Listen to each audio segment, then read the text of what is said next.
Arise, shrink, the journey is too great for you. How long can you wait? Let's talk about Joseph.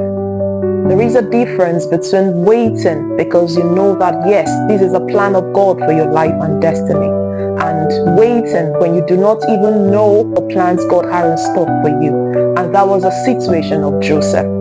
First, Joseph was born into a family where the brothers hated him. I know that you must have asked, why do they hate me? What have I done? What is my crime and what is my offense? The only insight he had concerning his destiny was the dreams he had. And who knows, he may not even know the interpretation of those dreams. Innocently, he related it to his fathers and his brothers, and out of envy, they threw him into a pit and then sold him to Egypt. It is easier for us readers to know that it was orchestrated by God for his life and destiny to play out the way it did. But what about Joseph? What about him who will think that his brothers hated him? Who will think that they have no love for him? And who will think that God is not by his side? A lot of us are like Joseph. We do not even know the plans God has for us and our destiny. We do not even know the right direction to take.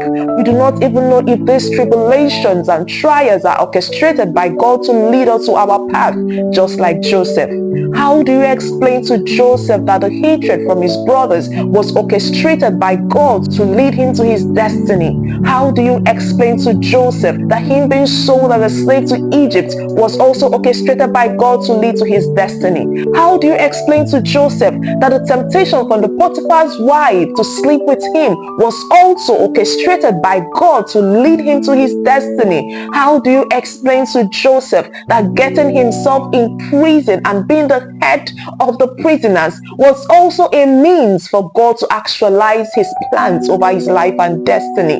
A lot of us are like Joseph. A lot of us are currently passing through trials and tribulations that do not seem as though God is with us. A lot of us are waiting without a clear vision or mission concerning our life and destiny.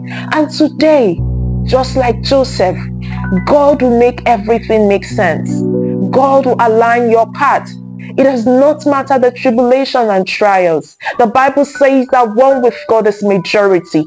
God was with Joseph, and God led Joseph from hatred to admiration. God led Joseph from being a slave to the second most important person in Egypt. God will lead you from that situation. God will lead you from that lack. God will lead you from that trials. God will lead you from that ignorance. God will lead you from that circle to your greatest point in life. Joseph passed through the furnace because he became Joseph. Do not give up on God. Do not get tired of praying. Do not get tired of seeking the face of God. For although Joseph never got a clear vision concerning his life and destiny, did not mean that God was not the one behind every tribulations and trials he passed through. Yes, his paths may be tough, but his ending was beautiful. Your path may be tough, but your ending will be beautiful. Do not give up on God.